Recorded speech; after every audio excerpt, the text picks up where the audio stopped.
A desert can hide an entire civilization beneath its shifting sands. Our world is a living museum, and this video uncovers 25 ancient landscapes transformed by human ingenuity. You will discover a forgotten brilliance that reshapes how we see history and our own potential. How did people turn mountains into gods and make deserts bloom? What does it mean to truly reshape a world, not just build in it? We are about to journey across continents and through millennia. These are not mere ruins. They are testaments to a partnership with the earth so profound it challenges everything we assume about the past. By the end, your perception of landscape and human achievement will be forever altered. What do you think it takes to leave a permanent mark on the planet? Look at that Peruvian mountainside carved into a vast green staircase. It feels like the earth itself decided to become architecture. This is not a building placed upon the land. This is the land reborn through human vision. Here we find the core idea of our entire journey, a transformed landscape. It is a deliberate, large-scale alteration of the natural environment for a profound purpose, whether to feed a civilization, honor a deity, or secure a future. The goal is not just to occupy space, but to collaborate with it, creating an entirely new hybrid ecology where nature and culture are inseparable. Think of the difference between a single temple and that terraced mountainside. One is a structure, the other is a system. A transformed landscape is the ultimate artifact, where the entire terrain becomes the canvas. This involves hydrological engineering to redirect rivers, agricultural innovation to cultivate impossible slopes, and a sacred geography that turns mountains into gods and forests into temples. As the geographer David Harvey observed, these places represent the inscription of social power onto physical space.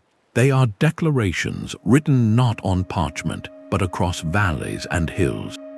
The sheer scale reveals a breathtaking truth. These were not the projects of a single ruler or a brief era. They demanded generations of communal effort, a shared dream passed from parent to child. They required a deep, sophisticated knowledge of local ecology, weather patterns, and soil chemistry, knowledge often refined over centuries and then, tragically, lost to time. So what does it mean to truly reshape your world? It means seeing the environment not as an obstacle, but as a partner. It means investing not in a monument for today, but in a living system for 100 tomorrows. With this understanding as our foundation, we are ready to begin our global tour of ancient ingenuity, starting in a place where water was more precious than gold. The first great transformation began not with stone, but with water. Between the winding paths of the Tigris and Euphrates rivers lay a flat, sun-baked plain, a landscape that offered little but its potential.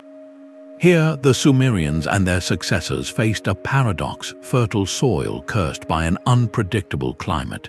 The rivers could flood with devastating fury or retreat into meager streams, leaving crops to wither.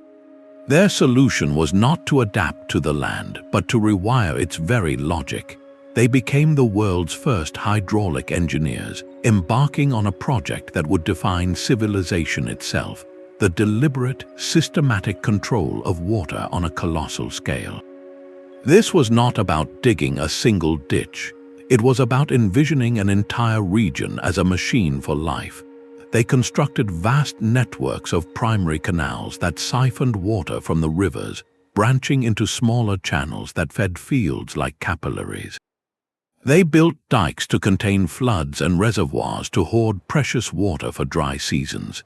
They turned a wild, chaotic environment into a landscape of controlled abundance, a geometric grid of fertility etched across the desert.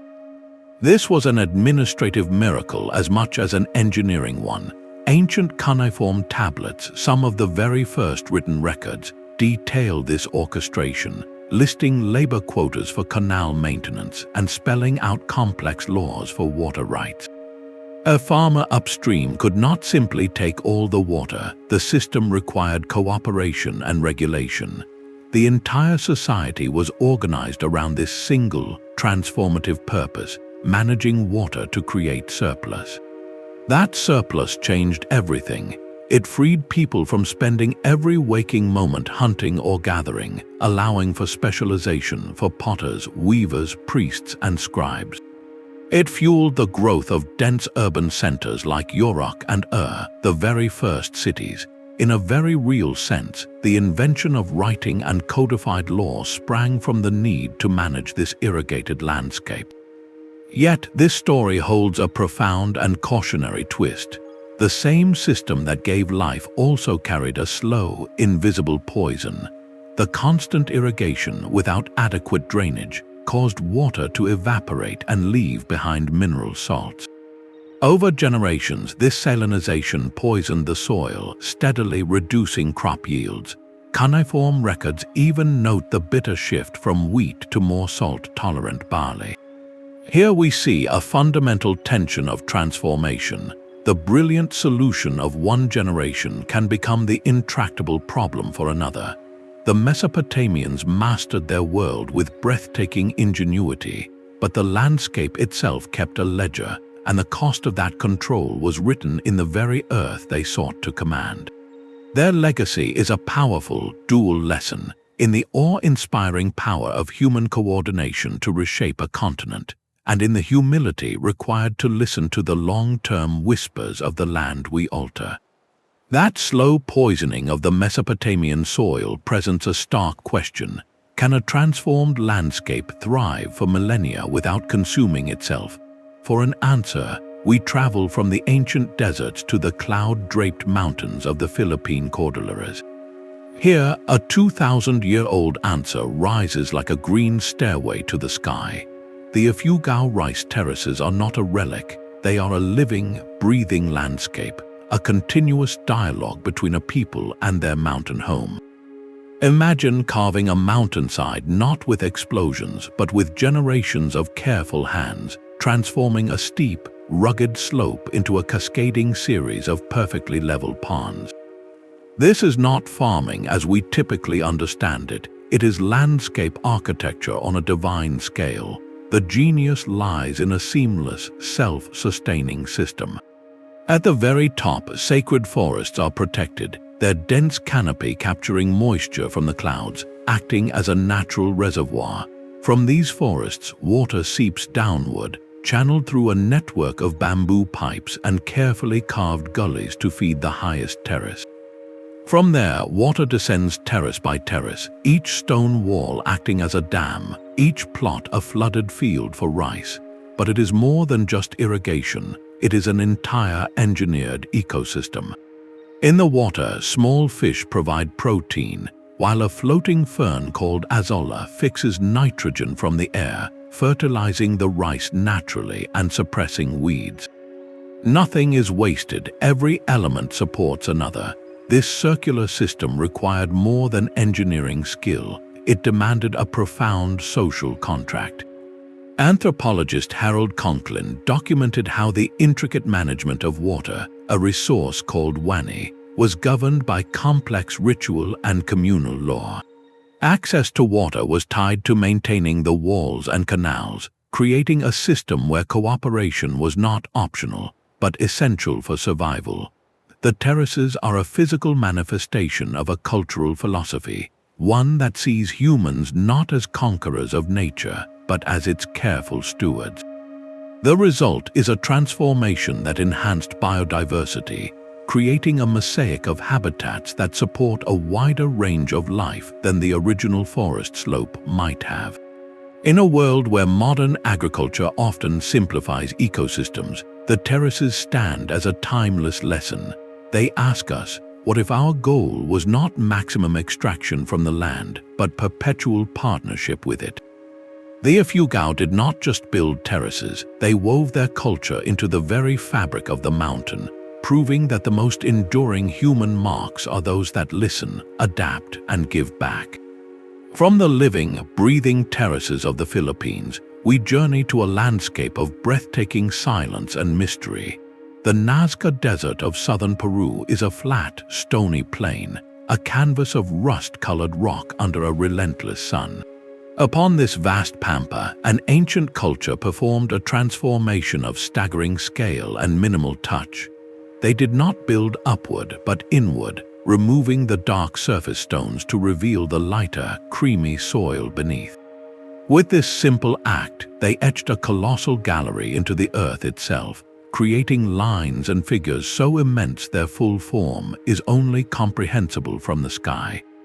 For over 1,000 years, these geoglyphs have waited, a hummingbird with wings spread wider than a football field, a spider with legs stretching across the desert, perfect spirals and trapezoids that march toward distant mountains.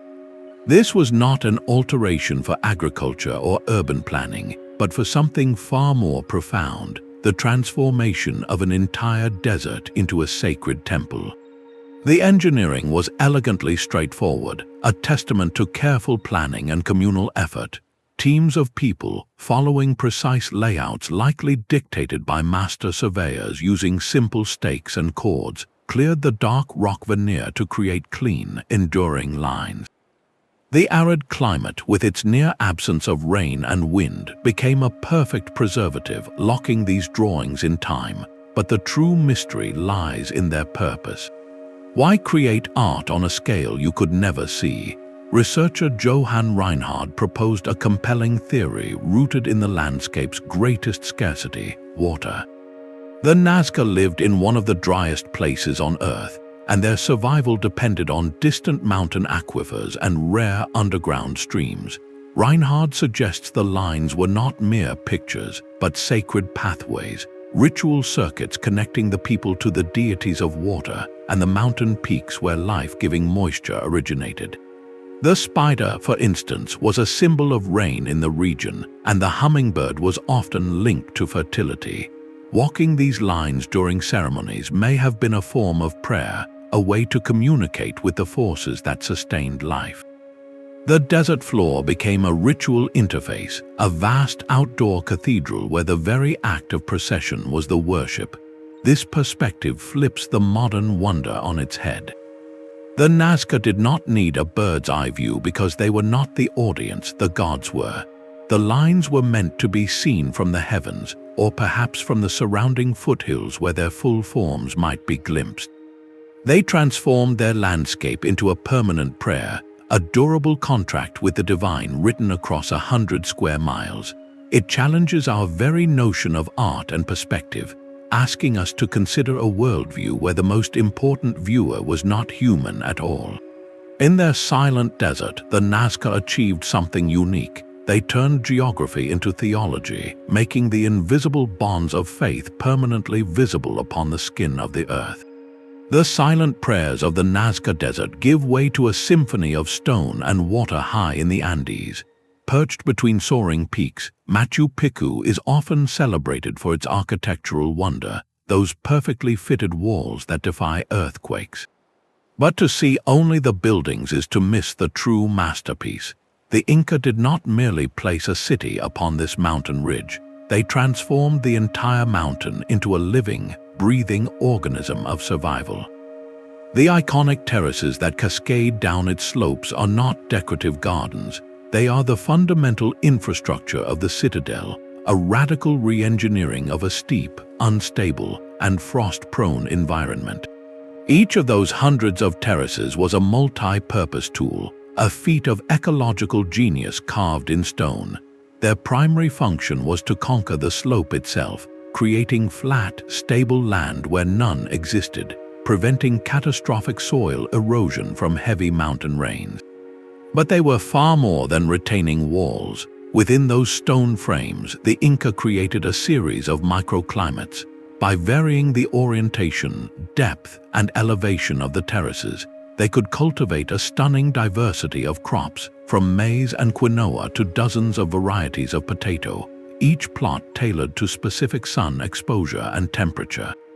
The stonework itself was hydrological engineering. As archaeologist Kenneth Wright's detailed studies revealed, a complex network of channels woven through the site captured spring water and directed it with precise control, ensuring every terrace received moisture without becoming waterlogged. The drainage was so effective that it has kept the structures intact for over 500 years. Perhaps the most ingenious feature is one you cannot see but can feel: the subtle thermal regulation. The stone terrace walls absorb heat from the sun during the day. Then, as the thin mountain air plunges into freezing temperatures at night, the stones slowly release that stored warmth, creating a protective thermal blanket that shields delicate crops from frost. This is not guesswork, it is applied mountain science, a deep, empirical understanding of physics and ecology passed down through generations. So how does designing for sheer survival result in such breathtaking beauty? At Machu Picchu, the answer is that beauty was never a separate goal. It was the natural byproduct of perfect function. The elegant curves of the terraces follow the mountain's own contours, a collaboration rather than a conquest. The harmony we feel there is not an accident of aesthetics. It is the visible signature of a society that viewed utility, spirituality, and environmental integration as one single, inseparable truth. The city is not built on the landscape. It is the landscape reborn as a productive sanctuary, a testament to the idea that the highest form of human ingenuity works with the grammar of the earth itself. A single stone line can redefine a continent. The Great Wall of China is often seen as a solitary barrier, a lonely sentinel snaking across postcards. But step back and the perspective shifts entirely. This is not a wall placed upon the landscape. It is a new landscape forged from it, an artificial mountain range of human will. For over 2 millennia, dynasties from the Qin to the Ming did not just build a wall. They performed a continental-scale act of terraforming, weaving a continuous ridge of tamped earth and stone through the very bones of northern China. The process itself was a transformation, moving volumes of material that rival natural erosion. Entire hilltops were carved down to serve as foundations, and valleys were filled, creating a seamless, commanding line across thousands of miles of the most varied terrain on Earth, from the rugged mountains of Hebei to the gravel deserts of Gobi. As historian Julia Lovell frames it, the wall became a landscape of control, a political statement made permanent in the earth. Its purpose was multifaceted, a brilliant fusion of utility. Yes, it was a defensive bulwark, but it was also an elevated highway for moving troops and goods, a communication line where signal fires could relay messages across vast distances in hours, and a rigid customs border regulating the flow of people and ideas. Its shadow created a new human geography, pulling settlements toward its protective side and diverting ancient trade routes, effectively drawing a new cultural and ecological borderline across Asia. The wall's environmental impact was subtle but profound.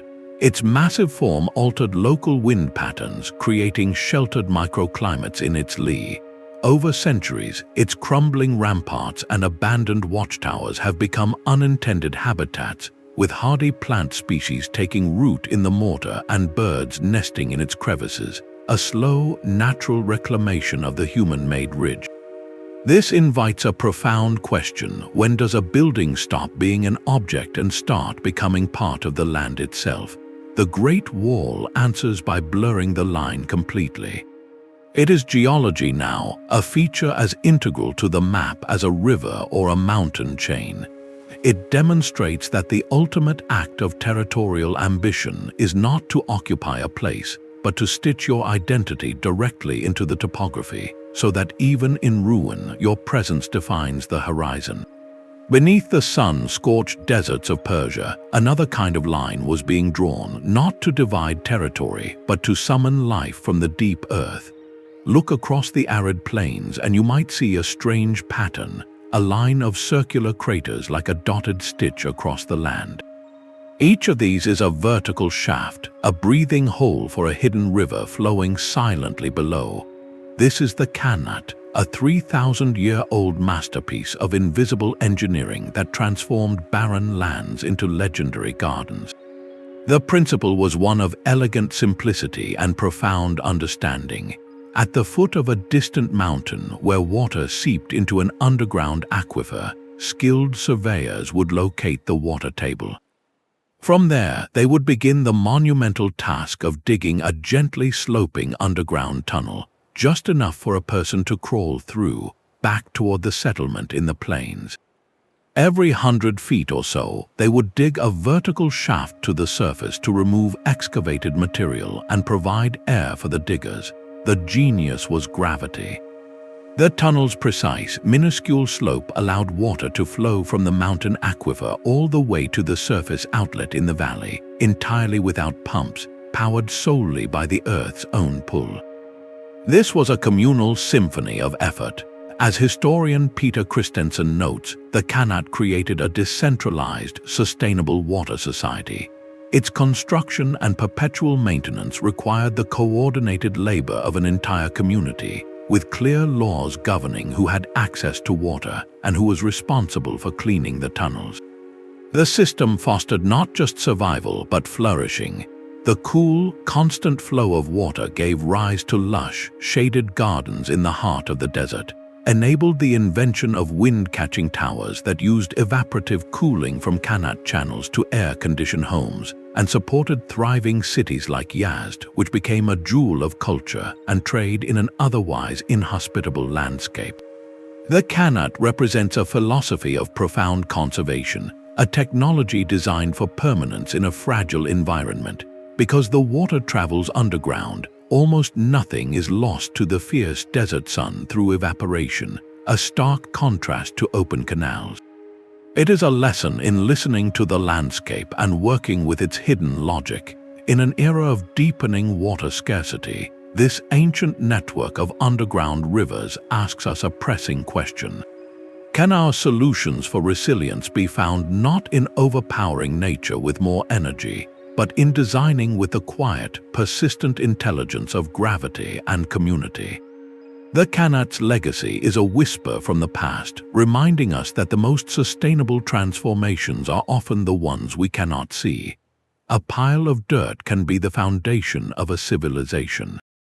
On the broad floodplain where the Mississippi, Missouri, and Illinois rivers converge, a society performed an act of creation as monumental as any stone city. They moved earth basketful by basketful over generations to build a landscape of meaning. This was Cahokia, and at its heart stood Monk's Mound, a colossal earthen pyramid with a base larger than that of the Great Pyramid of Giza. It was the centerpiece of a city that once boasted over 120 mounds, a meticulously sculpted terrain of plazas, neighborhoods, and sacred geometry. To understand Cahokia is to understand that Earth is not just soil, it is a sacred medium. Archaeologist Timothy Porcatat describes this place as a cosmological capital, a city built not just for living, but for connecting the community to the cycles of the sun and the order of the cosmos. The act of moving Earth was itself a ritual, a communal prayer made physical. People carried an estimated 55 million cubic feet of soil in woven baskets, a procession of purpose that wove the society together with every load. The resulting landscape was a masterful blend of spiritual vision and practical genius. The vast Grand Plaza, flanked by mounds, could hold thousands for ceremonies. The mounds themselves were precisely aligned with solar events, like the equinox sunrise, turning the entire city into a giant calendar and observatory. But this was not just a ceremonial stage, it was a functioning metropolis.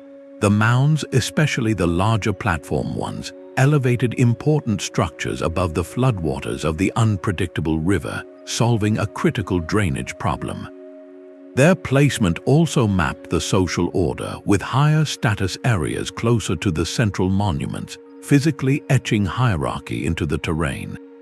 So why would a society invest centuries of labor into piles of dirt? The answer lies in the transformative power of belief.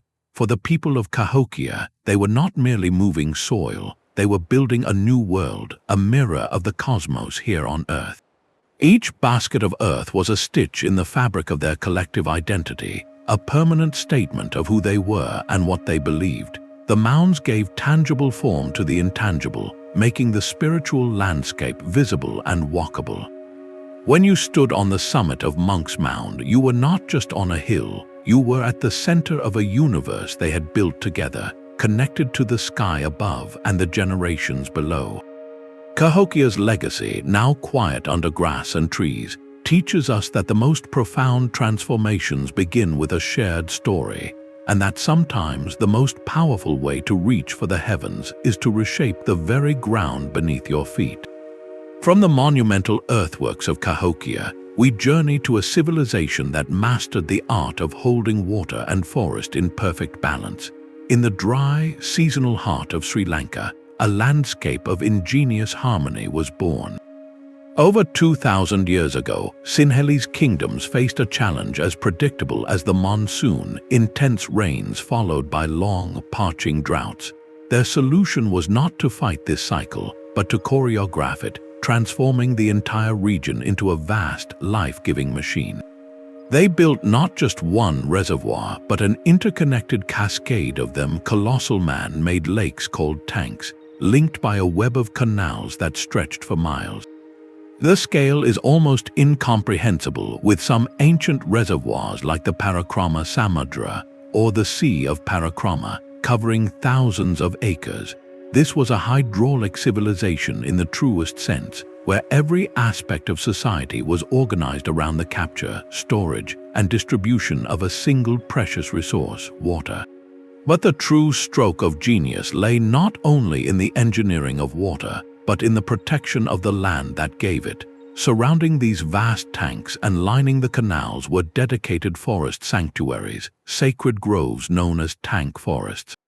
These were not left to chance, they were legally protected, often encircling temples and deemed inviolable. Their purpose was deeply practical. The dense root systems of these forests acted as a giant sponge, slowing the runoff of monsoon rains, filtering silt, and recharging the groundwater that fed the tanks. They were the first line of defense for the entire system, early biodiversity reserves that stabilized the ecology they helped create. Historian R.L. Breuer called this integrated network the most remarkable system of irrigation devised by man before the modern age. It was a closed loop of sustainability, where human need and natural function were designed as one. The protected forests ensured clean water reached the tanks fed the canals that irrigated the rice paddies, and the agricultural surplus supported the dense populations that maintained the system. This created a drought-resistant landscape capable of supporting flourishing cities like Anuradhapura and Polonnaruwa for over a millennium. How does integrating water management with forest conservation create a civilization's lifeline? Sri Lanka's ancient landscape answers with eloquent clarity. It recognizes that you cannot manage one without stewarding the other. The sacred groves were a form of spiritualized science, a cultural mandate that understood the watershed as a living, sacred entity. This was a blueprint for resilience written in stone, water, and root, a testament to the idea that the most profound security comes not from dominating nature, but from learning its intricate, interconnected language. Stone can be a statement of identity. In the sweltering, river-laced lowlands of the Mexican Gulf Coast, the Olmec civilization faced a material problem of staggering scale. Their signature artifact, the colossal stone heads, each a portrait of a powerful ruler carved from a single block of volcanic basalt, weighed as much as 50 tons.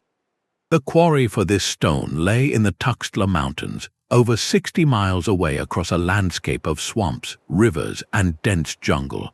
They had no wheels, no metal tools, and no domesticated animals like oxen or horses to pull these monoliths. So how do you move a mountain? You change the very land it must travel across. The transport of these heads was not a logistical footnote, it was the central, transformative act. To move a 50-ton boulder, you must first transform the route into a prepared pathway. Archaeologists like Anne Cyphers argue this required a monumental pre-engineering of the landscape itself. Teams would have cleared wide corridors through the jungle, built earthen ramps to negotiate slopes, and constructed sturdy causeways of logs and packed earth across miles of unstable swamp. Some theories suggest they may have used the region's rivers, lashing the boulders to giant log rafts during the rainy season, effectively turning the waterways into liquid highways. This was not a hidden process, it was a public spectacle, a ritual performance of power witnessed by the entire community. The labor of hundreds, coordinated over months, was a visible demonstration of a ruler's ability to command both people and the elements. When the stone finally arrived at a site like San Lorenzo or La Venta, the transformation continued. The Olmec did not simply place these heads on the ground. They reshaped the natural topography, sculpting the tops of ancient natural mounds into formal, geometric platforms and plazas, creating a sacred stage. Upon this human-made landscape, the colossal head would be erected, its gaze forever fixed across the domain. The head itself, with its distinctive helmet and determined expression, was the final, perfect symbol of this achievement. So what does moving a mountain of stone say about a society? For the Olmec, it declared that their leaders possessed a power so profound it could bend geography to their will. The altered landscape, the cleared paths, the built ramps, the reshaped mounds was the proof of that power, a permanent inscription on the earth long before the first glyph was carved. These silent stone faces are more than portraits. They are the culminating monuments of a landscape already transformed by the epic journey that brought them there. They remind us that the greatest works of art often begin not in the studio, but in the mud, the sweat, and the re-engineered path that made their creation possible. The Olmec's monumental journey of stone gives way to a quieter, more pervasive transformation across the green hills of ancient Europe. Here, the landscape itself became a map of community and a statement of defiance. Across Britain and France, Celtic tribes of the Iron Age did not just occupy the land, they wrote their identity into its very curves and slopes, creating a dual masterpiece of security and sustenance. Look at a place like Maiden Castle in England, and you see more than a fort, you see a mountain reborn by human hands. The scale is staggering, involving the movement of millions of tons of earth and chalk to sculpt a series of deep, concentric ditches and towering ramparts. But the genius is in the collaboration. The walls do not fight the hill's natural shape, they amplify it, weaving the defenses into the existing topography to create an imposing, organic silhouette against the sky. This was not the work of a distant king, but of a community investing in its own survival, turning a hill into a home that could withstand conflict. Yet, the true story of this transformation lies not only in the fortified summits, but in the patterned land below. Radiating from these hill forts are the Celtic field systems, a vast, intricate patchwork of small, hedged plots often preserved today as gentle terraces called lynchets. These were not random clearings, they were a sophisticated, long-term agricultural strategy. The lynchets formed naturally over centuries as soil, loosened by plowing, slowly crept downhill, and was caught by boundary hedges, creating level cultivation strips on even the steepest slopes. This was accidental genius become intentional practice, a form of passive terracing that conserved precious topsoil and managed water runoff with elegant simplicity. Each small field, likely worked by a single family, was part of a larger communal tapestry, a system of land division that balanced individual stewardship with collective territory. Archaeologist Barry Cunliffe describes these places as landscapes of belonging and resistance. Every hedgerow, every earthwork rampart was a line drawn in the soil saying, "This is us, this is ours." The hill fort provided a communal stronghold and a spiritual center, while the field system guaranteed the food to sustain it, a perfect symbiotic loop. The need for security did not just shape where they lived, it dictated how they farmed, encouraging a resilient, decentralized pattern of smallholdings that could persist through times of hardship. This created a cultural landscape where every daily act of tending a field was also an act of maintaining the community's footprint. So how does the need for safety permanently etch itself into the land? The Celtic answer is woven into the hills themselves, in the way defense and daily life became two expressions of the same enduring truth, that to hold your ground you must first learn to nurture it. Their legacy is a green monument to resilience, proving that the most enduring borders are not just walls, but the living, productive fields that lie within them. A civilization can indeed grow its foundation from the water. In the shallow, marshy expanse of Lake Texcoco, the Aztecs faced a landscape that seemed to offer little solid ground. Their response was not to drain the lake, but to build upon it, creating a new kind of land from the lake's own materials. They wove reeds into giant rectangular frames, anchoring them to the soft lakebed with stakes. Inside these frames, they layered rich mud dredged from the canal bottoms, along with decaying aquatic vegetation. Over time, this compostable matrix would settle and fuse into a stable, incredibly fertile artificial island, a Chinampa. Willow trees planted along the edges sent roots deep into the lakebed, stitching these floating gardens permanently into place. The result was a breathtaking aquatic metropolis, a grid of lush, green islands separated by navigable canals. This was far more than a clever farming trick. It was the invention of an entire ecosystem. The canals were the lifeblood of the system, multi-purpose arteries that served as waterways for canoes, natural habitats for fish and waterfowl, and sources of the nutrient-rich mud, or shenega, that was continuously dredged to replenish the Chinampa soil. This created a closed loop of fertility, where waste from the city could be composted and returned to the gardens, and where aquatic life thrived alongside agriculture. The productivity was legendary, as Spanish chronicler Bernal Díaz del Castillo wrote of seeing these gardens and not knowing whether to be more amazed by their beauty or their bounty. The Chinampas could yield up to 7 harvests a year, supporting the dense urban population of Tenochtitlan, a city of perhaps 200,000 people built on an island in the same lake. How does building on water become a strategy for ultimate resilience? The Chinampa system turned a potential liability, a lack of solid land, into an overwhelming asset. It provided natural irrigation from below, constant nutrient cycling, and a built-in transportation network that connected every farm directly to the city's markets.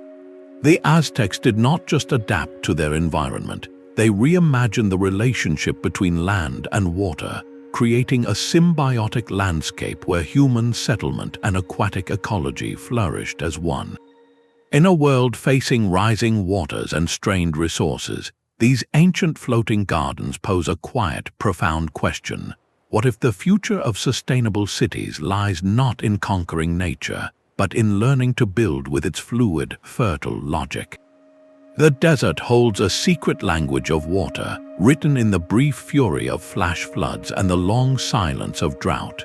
In the rose-red sandstone canyons of Petra, the Nabateans became fluent in this language, and their translation transformed a barren wadi into a legendary crossroads of the world. To the modern eye, Petra is a spectacle of carved facades, the iconic treasury glowing in the cliff face. But to see only the tombs is to miss the true city, the one they built not from stone but from captured rain. In a landscape that might see only a few inches of precipitation a year, often arriving in violent, sudden torrents, the Nabateans performed a miracle of hydrological anticipation. They became architects of the storm. Their entire civilization was founded on a single, brilliant principle: that no drop of water, however fleeting, could be allowed to escape. To achieve this, they engineered the canyon itself. They constructed massive diversion dams at the head of the Sick, the narrow, winding gorge that serves as the city's entrance. These dams were designed to tame the flash floods, redirecting the destructive surge into a sophisticated network of carved channels and ceramic pipelines that lined the canyon walls. The water was then funneled into a vast, hidden infrastructure of cisterns, over 200 of them, carved deep into the bedrock or built from stone, some large enough to hold thousands of gallons. This was a multi-layered strategy, as archaeologist Leanne Bedal has detailed, capturing water at every possible point, from broad catchment basins on the plateau high above to small channels that collected runoff from individual cliff faces. The system was so efficient it could provide for a population estimated in the tens of thousands, and even support lush, terraced gardens in the heart of the desert, a stunning display of controlled fertility. This mastery of water was the invisible engine of Petra's visible glory.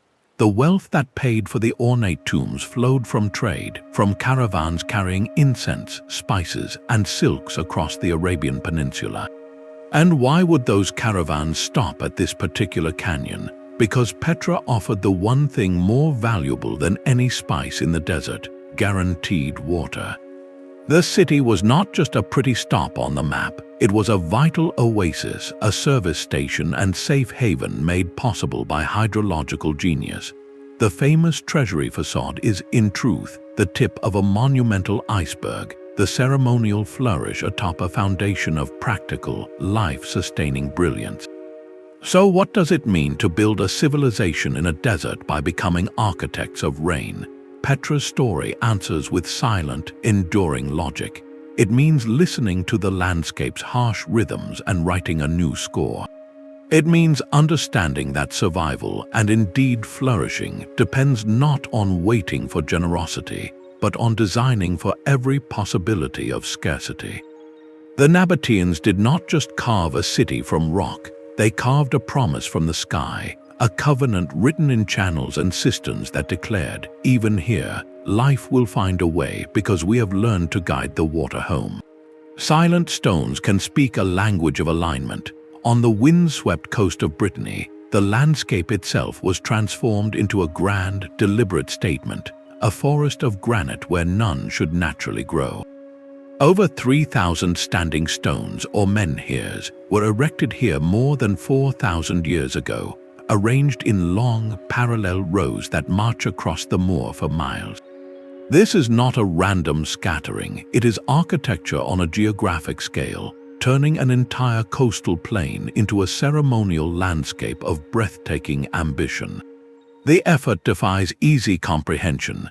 Each multi-ton stone was quarried from local bedrock, then transported, likely on wooden rollers and sledges, across kilometers of uneven terrain.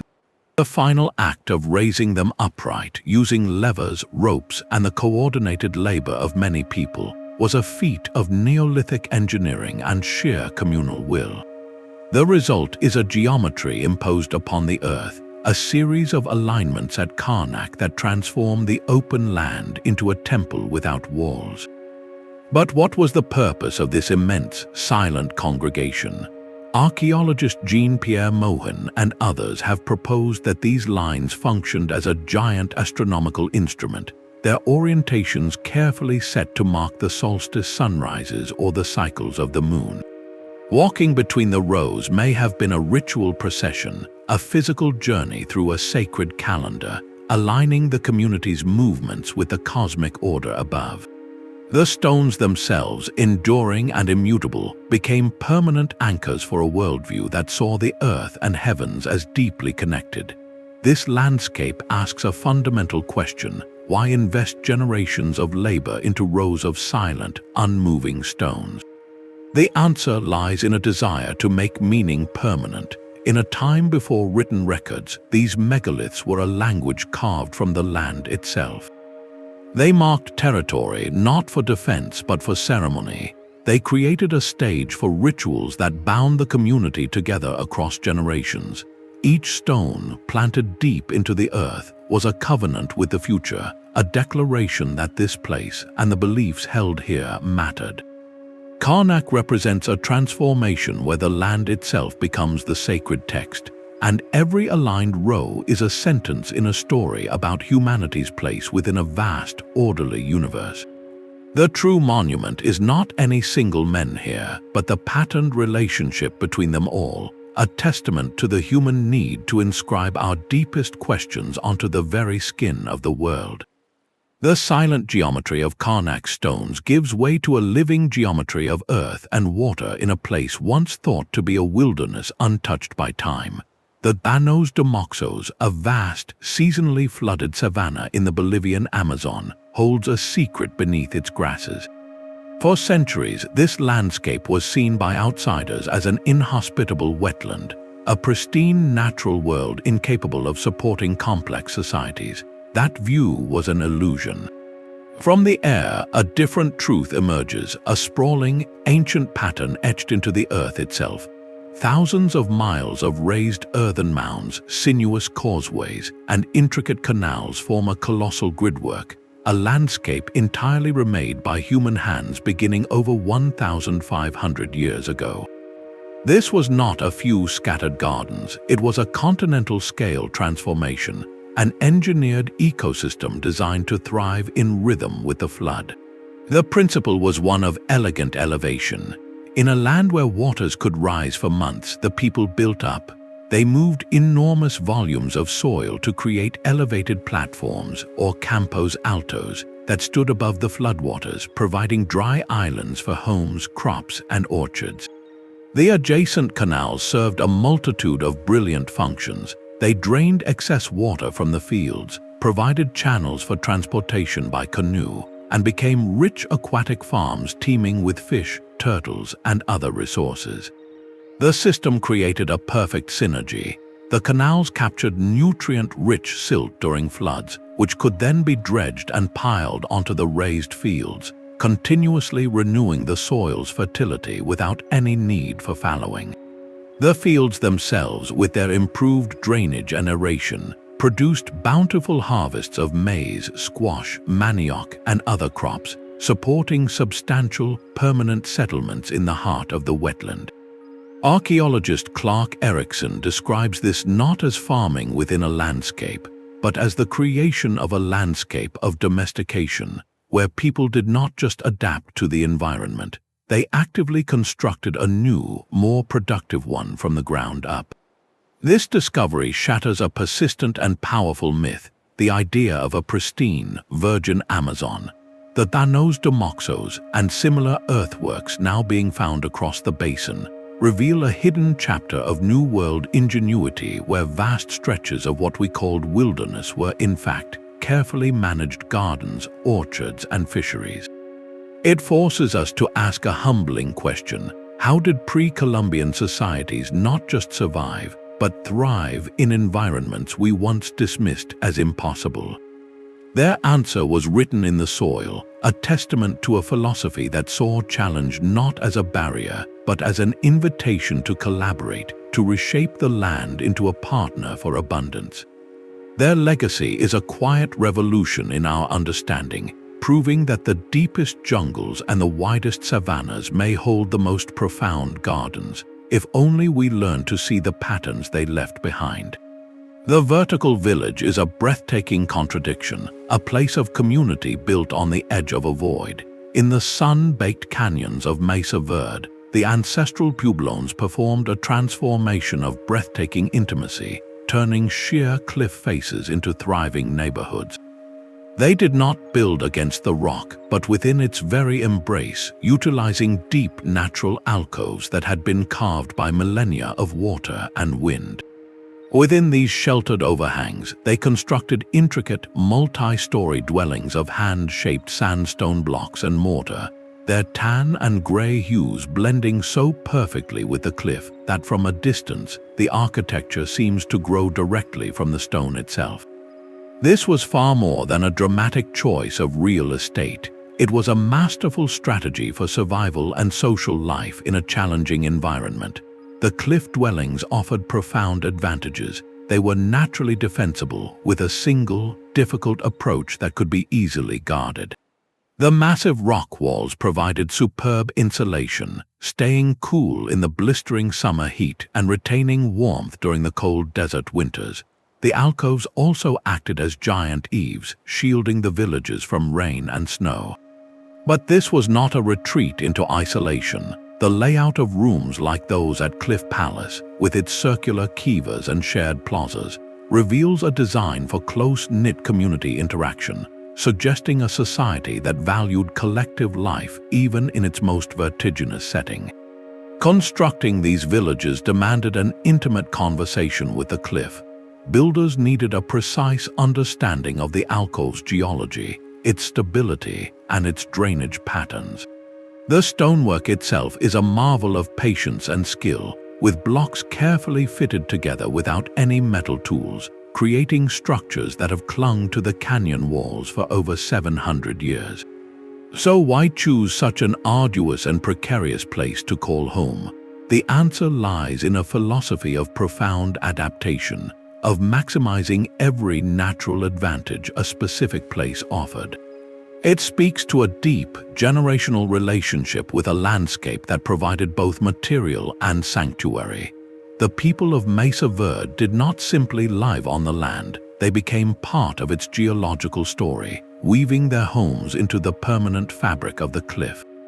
Their legacy is a powerful lesson in seeing potential where others might see only a barrier, transforming a sheer drop into a shelter, a rock face into a neighborhood, and a canyon wall into a lasting testament to living in harmony with and courageously within the very bones of the earth.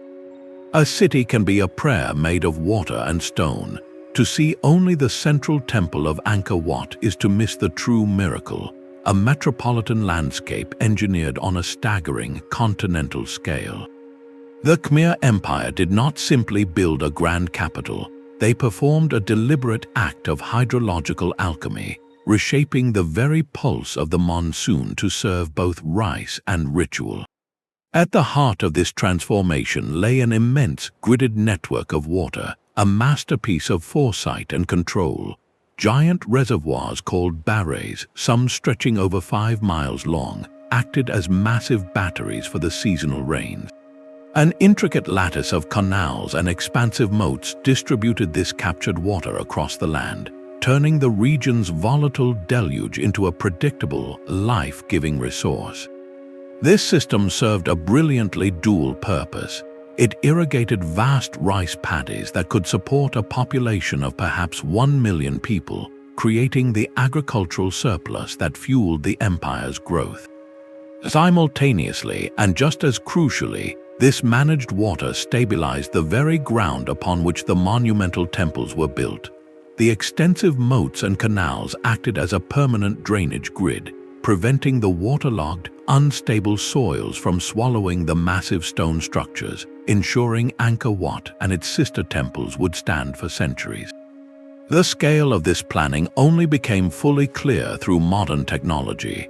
Archaeologist Damien Evans's groundbreaking LiDAR scans, which peer beneath the dense forest canopy, revealed the breathtaking truth: Angkor was not a dense, walled city, but a sprawling, low-density urban complex seamlessly integrated with its hydraulic network. Temples, ponds, residential mounds, and roadways were all laid out in relation to the water grid, creating a landscape where spiritual, residential, and agricultural spaces flowed together as one system. This was a civilization that used water not just to live, but to project a vision of cosmic and divine power. The barrays were conceived as earthly representations of the mythical ocean surrounding the sacred mountain home of the gods. By mirroring this cosmology in their canals and reservoirs, the Khmer kings demonstrated their role as intermediaries, capable of ordering the chaotic forces of nature into a reflection of heavenly perfection. The transformation was so profound, so complete, that it outlasted the empire itself. Today, the forest that has reclaimed the site does not grow over a wild ruin. It grows atop the precise, ghostly grid of ancient waterways and field boundaries, a living testament to the indelible mark of human design. Angkor's legacy is the ultimate fusion of spiritual ambition and environmental engineering, a testament to a society that understood that to command both people and the future, you must first learn to orchestrate the very flow of the rain. The monolithic moai of Easter Island have long been cast as silent sentinels of a society's self-destruction, but the true story written across that remote landscape is far more profound, a testament to adaptation, not annihilation. On one of the most isolated islands on Earth, the Rapa Nui people did not merely survive, they engineered a sustainable society that flourished for centuries by transforming the very ground beneath their feet. The iconic statues were just one part of a much larger, more ingenious environmental project. The island's volcanic soil was poor and thin, a fragile base for feeding a population. The people responded with a technique of startling cleverness, lithic mulch gardening. They deliberately fractured the island's abundant basalt rock into small pieces, spreading this broken stone across their garden plots. This was not a random act, it was a deliberate soil science. The stone mulch performed multiple miracles. It conserved precious moisture by reducing evaporation. It moderated soil temperature, and as the rock slowly weathered, they released essential minerals, continuously fertilizing the crops. To shield these vital gardens from the relentless Pacific winds, they constructed thousands of circular or crescent-shaped stone walls called manavai. These were not just fences, they were protective micro-gardens, creating sheltered, humid pockets where crops like sweet potato, taro, and banana could thrive. Archaeologist Terry Hunt's work reveals even more subtle strategies, such as cultivating the island's now vanished palms within rock enclosures to protect the young trees. This was a society that read its limited landscape with exquisite care, turning every constraint into a component of their survival system. Their entire approach redefined the island's ecology, creating a patchwork of managed fertility where none naturally existed. So does the true legacy of Rapa Nui involve more clever gardening than catastrophic collapse? The evidence in the soil suggests a powerful yes. For generations, their lithic landscapes worked, supporting a complex culture capable of the communal effort required to raise the great moai. The later hardships the island faced appear deeply intertwined with the arrival of outsiders and introduced species, complicating the old parable of ecological suicide. This transformed island challenges us to move beyond simplistic tales of ruin, to see instead a portrait of brilliant, prolonged resilience. It asks us to consider that the most isolated communities often develop the most intimate and innovative partnerships with their land, writing their history not in tragedy, but in the careful arrangement of stone and soil. A trade route needs more than just a path, it needs places to breathe. Across the sun-blasted deserts of Central Asia, the legendary Silk Road was stitched together not by roads alone, but by islands of impossible green, cities like Samarkand and Bukhara that shimmered like emeralds in a sea of sand. These were not settlements that were simply found. They were conjured into existence, deliberate acts of creation sustained by a hidden, life-giving technology. The secret was a whisper of water drawn from distant, snow-capped mountains through underground channels known as Terraces. Much like the Qanats of Persia, these were gravity-fed tunnels, dug with astonishing precision over vast distances to tap into subterranean aquifers. The water would emerge at the surface in the heart of the desert, a miracle of cold, clear abundance that transformed the very logic of the place. This was not just irrigation, it was the foundation of an entire manufactured ecology. With this secured water, the oasis builders planted sprawling gardens and orchards, their dense foliage casting deep, cool shadows. They constructed lavish public baths where the flow of water served both hygiene and social ritual. These elements together engineered a microclimate, a pocket of humidity and shade that could be 10 or 15 degrees cooler than the surrounding desert, a paradise carved from the waistline. As historian S. Frederick Starr observed, These were islands of civilization in a sea of sand, their entire existence a fragile, brilliant testament to human ingenuity. But why go to such extraordinary lengths? The answer is connection. These oases were not self-sufficient villages, they were the vital hubs of the first globalized network. Caravans laden with silk, spices, and ideas could travel for weeks through barren emptiness, their survival and success hinging on reaching these guaranteed havens.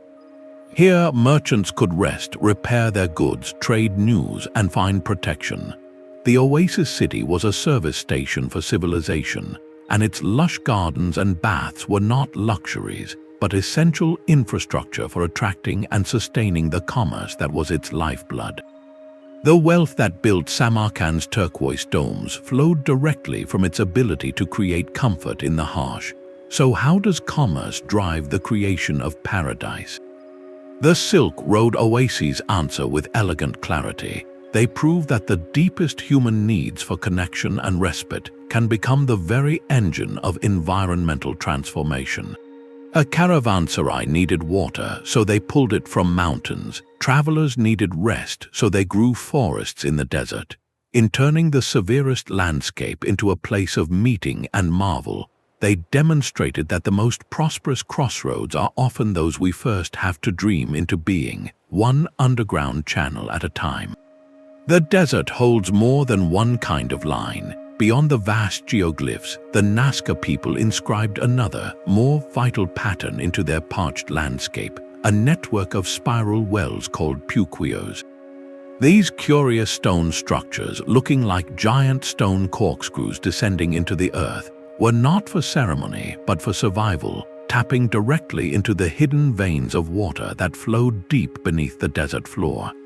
In one of the driest places on the planet, they engineered a way to make the desert itself give up its most precious secret. The design was a marvel of intuitive physics. The spiral shape was not merely decorative, it served as a sophisticated air vent. As wind swept across the desert, it would funnel down the open spiral, creating a difference in air pressure that literally pushed water from the underground aquifer through a connected horizontal tunnel, sometimes for miles, until it emerged at a surface outlet where it could be channeled to fields. This was a passive pump, powered not by human labor, but by the relentless desert wind itself, turning a constant environmental challenge into the very engine of their hydration system. The exact methods of their construction, how they located the aquifers and dug the tunnels without modern tools, remains a topic of lively debate among archaeologists. Some theories suggest they may have followed the paths of natural fissures or used observations of vegetation to find subsurface water. What is undeniable is the result. They transformed marginal land into arable oases, creating pockets of green fertility that could support settlements in an otherwise forbidding expanse. This presents a fascinating counterpoint to the famous lines on the same plane. Where the lines reach for the heavens in a grand symbolic gesture, the puquios delve into the earth in an act of pure necessity. Yet, could these two landscapes be connected? It is compelling to consider that a society secure in its water supply, thanks to the practical magic of the puquios, then had the stability and surplus to dream on a monumental scale, to create the vast desert drawings intended for the gods. The puquios represent a different, deeply intimate genius, one born from listening to the whispers of the wind and the hidden pulse of water deep below. They ask us a quiet, profound question. What does it mean to not just live in a harsh environment, but to learn its hidden language so completely that you can convince the desert to water its own gardens? A real mountain was not enough. In the lush plains of Cambodia and the volcanic landscapes of Java, the divine was not something to be found in nature, it was something to be built. The temples of Angkor and Borobudur represent a breathtaking inversion of the human relationship with the earth. These were not structures placed upon a hill, they were conceived and constructed as the hill itself. artificial mountains meticulously assembled from millions of stone blocks to become the literal center of the universe.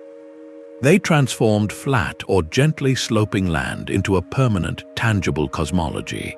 At the heart of this vision was Mount Meru, the mythical axis mundi in Hindu and Buddhist belief, the cosmic mountain around which all realms of existence revolved. To build a temple was to recreate this sacred geography on Earth, to offer the gods a foothold in the human world and give people a staircase to the divine. The scale of this ambition is almost incomprehensible. Take Borobudur in Java, the world's largest Buddhist temple. It is a massive, stepped pyramid of 2 million stone blocks, arranged in 9 tiers that symbolize the stages of spiritual ascent toward enlightenment. Walking its circumambulatory paths is a physical journey through Buddhist teachings, a pilgrimage upward from the world of desire, through the realm of forms, and finally to the formless perfection of the central stupa at the summit. Similarly, the temples of the Angkor complex, like Previhir perched dramatically on a cliff edge, were designed as earthly models of the celestial order. Their towering central prangs or spires represent Meru's peaks, while the concentric enclosures and vast moats mirror the mythical mountain ranges and oceans that surrounded it. The labor involved in this transformation was a kind of devotional alchemy, quarrying, transporting on river networks or overland with elephants and rollers, and then precisely lifting and fitting each stone was a generational undertaking. It was an act of faith made manifest in geology, turning inert rock into a spiritual landscape. So why go to such extraordinary lengths to build a mountain when nature provides so many? The answer lies in the power of intentional creation. A natural mountain is a wonder, but a temple mountain is a conversation.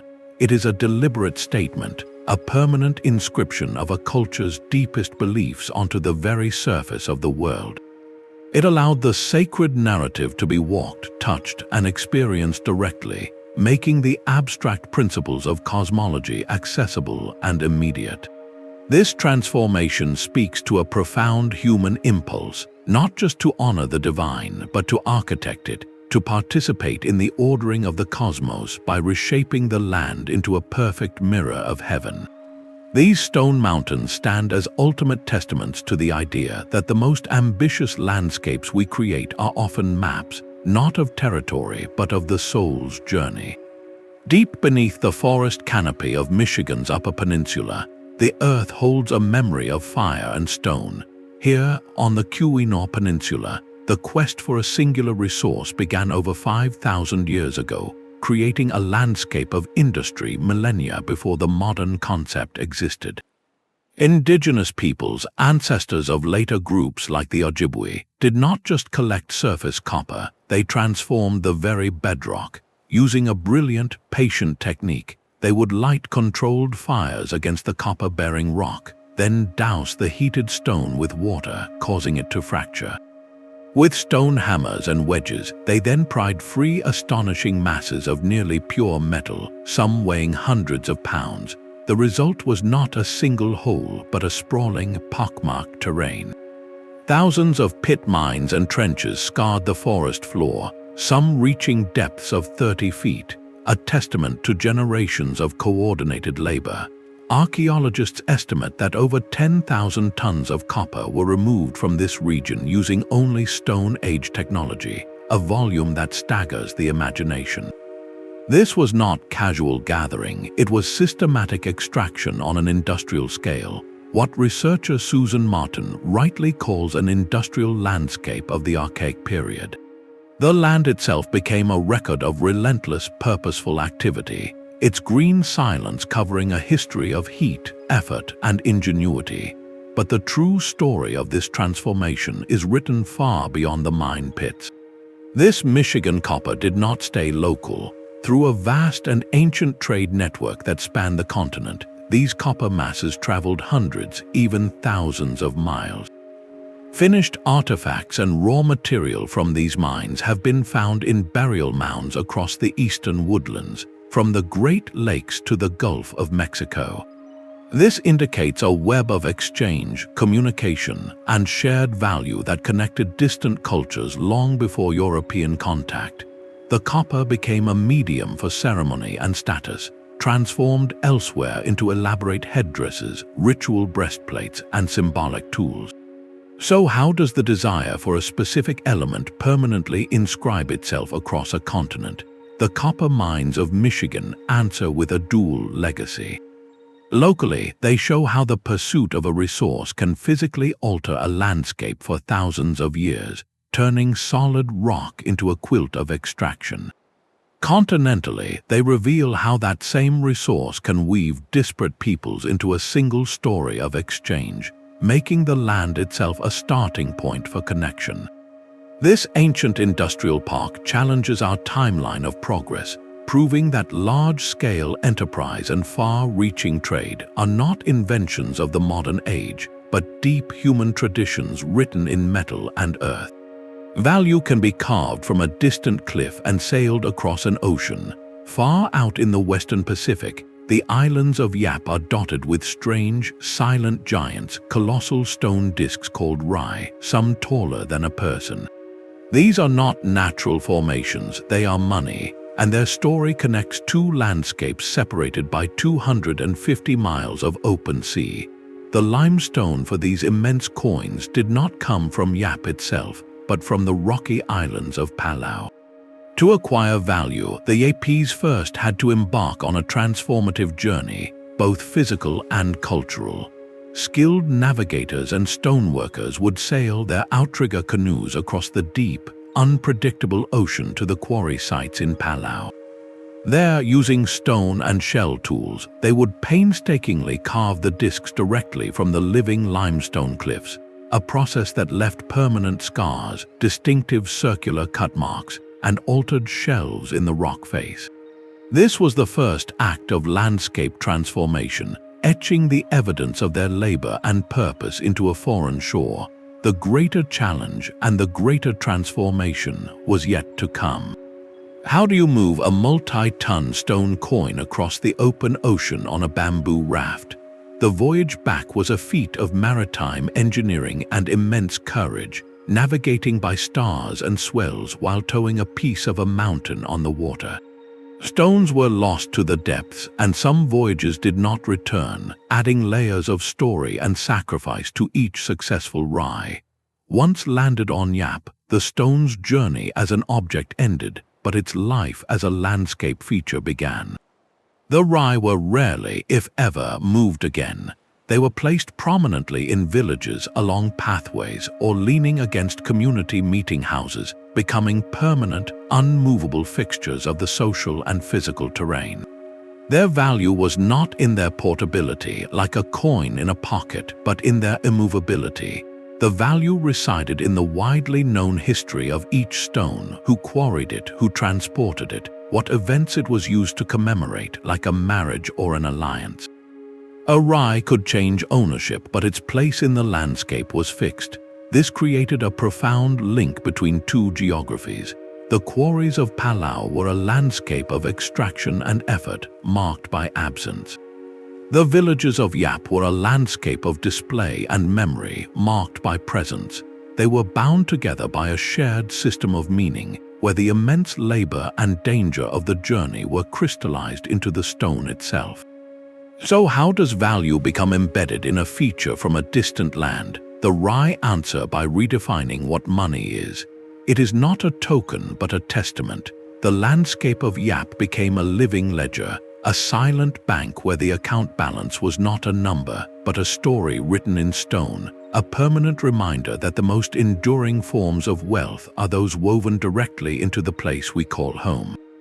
A hillside can become a community's signature, written not on parchment, but in the very grass and chalk of the land.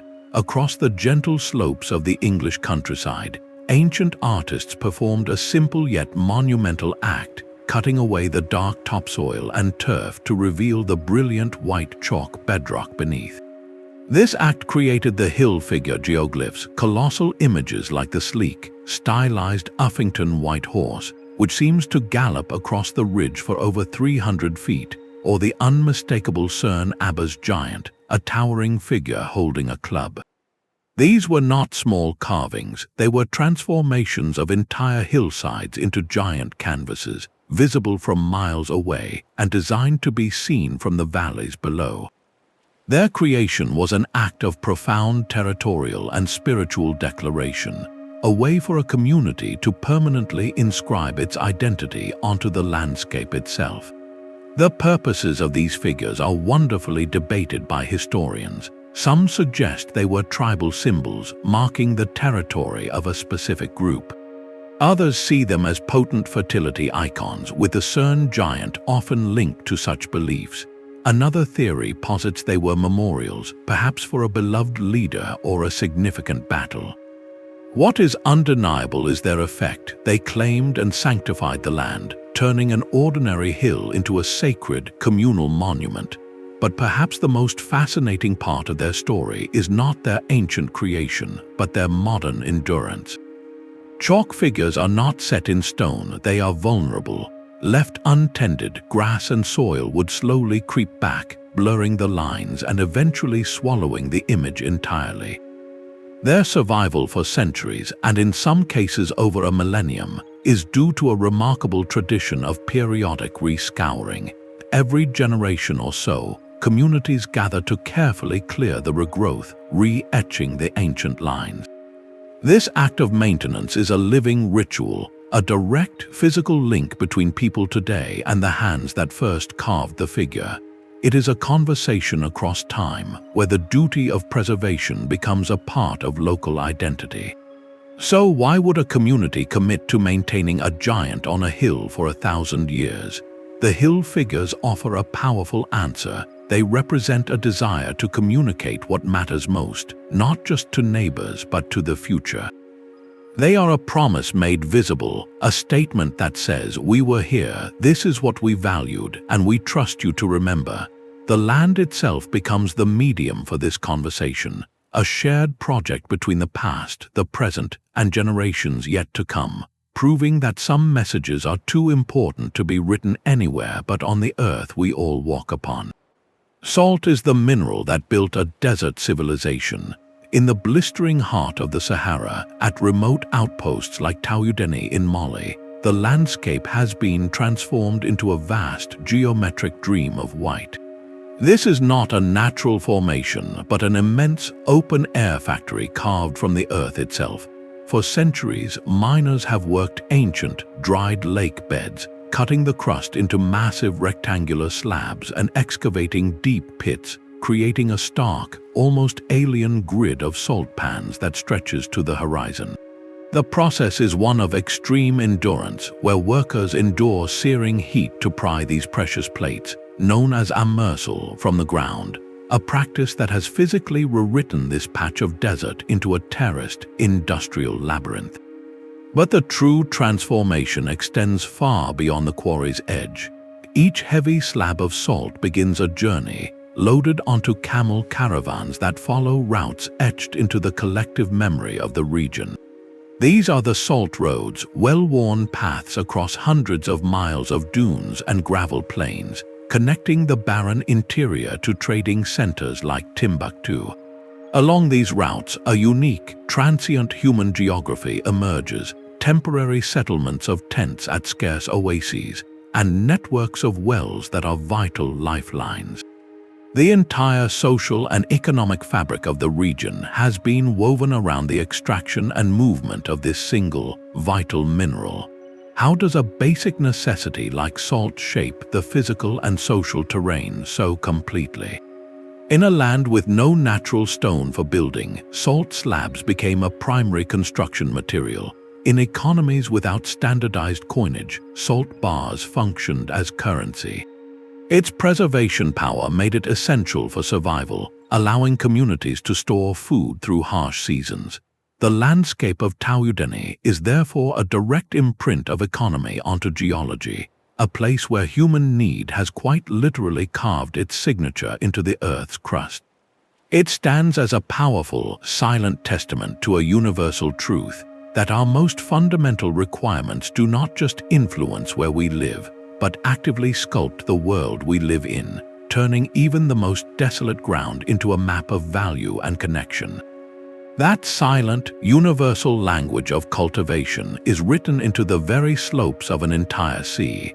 Across the sun-drenched mountains ringing the Mediterranean, from the olive groves of Greece to the steep hills of Lebanon and the rugged coasts of Spain, you find a single, repeated signature in the land, the ancient agricultural terrace. This was not the grand project of an emperor, but the cumulative, patient work of countless farming families over 3,000 years, each adding their own stone to a mosaic that would come to define a civilization's relationship with the earth. Where the soil was thin and the rains could wash everything away in a season, they cut the mountain into a green staircase. With dry stone walls built from cleared field stones, they created level planting beds on impossible inclines, each wall acting as a dam to catch precious soil and slow the destructive rush of water.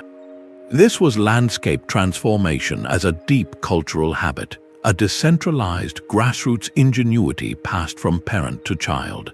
As geographer J.R. McNeill so eloquently put it, these terraces are the bones of the old Mediterranean, the hidden skeleton upon which the region's famous landscapes of vine, olive, and grain were built.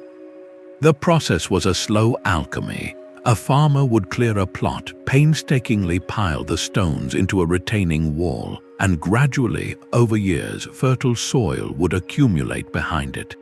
This captured soil, enriched by compost and careful management, became a deep, moist root zone where trees and crops could thrive.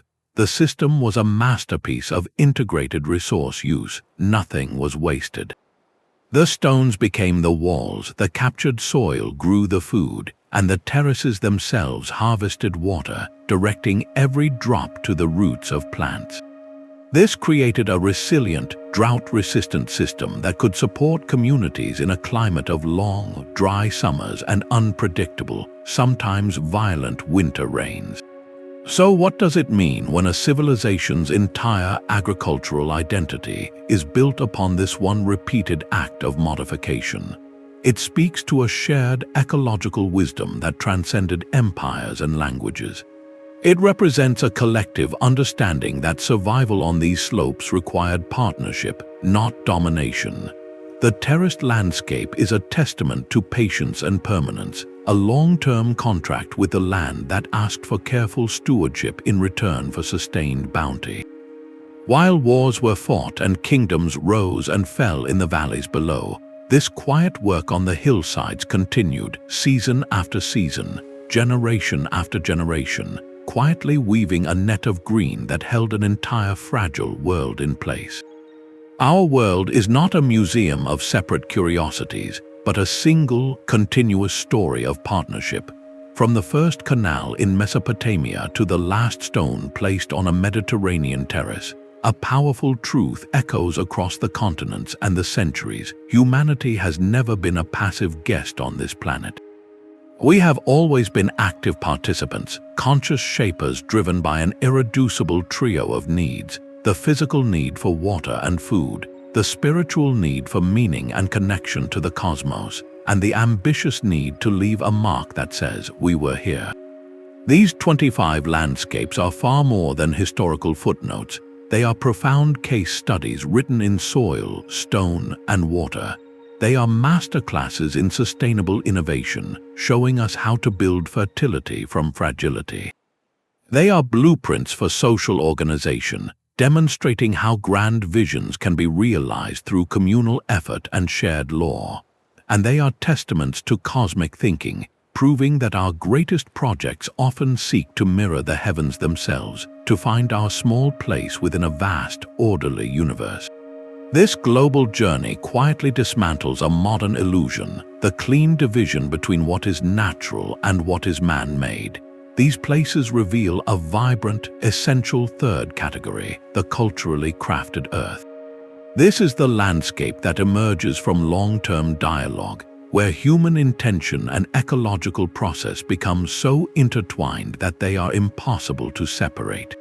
The terraces of the Philippines are as much a part of the mountain as its bedrock. The Qanat tunnels are as much a feature of the Persian desert as its dry riverbeds. These are hybrid ecosystems born from a deep, patient listening to the land's own logic. And this is perhaps the most vital lesson these forgotten engineers hold for us today as we face environmental crises of our own making. They teach us that solutions are not found in quick, forceful domination, but in slow, holistic vision. They teach us that resilience is built not by fighting a landscape's rhythms, but by designing gracefully within them. The floating Chinampas, the wind-powered Puquios, the forest-protected tanks of Sri Lanka, all whisper the same principle: work with the grammar of the earth, not against it.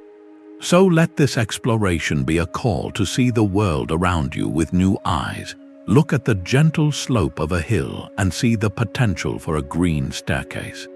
Look at a dry riverbed and see the memory of a managed flood.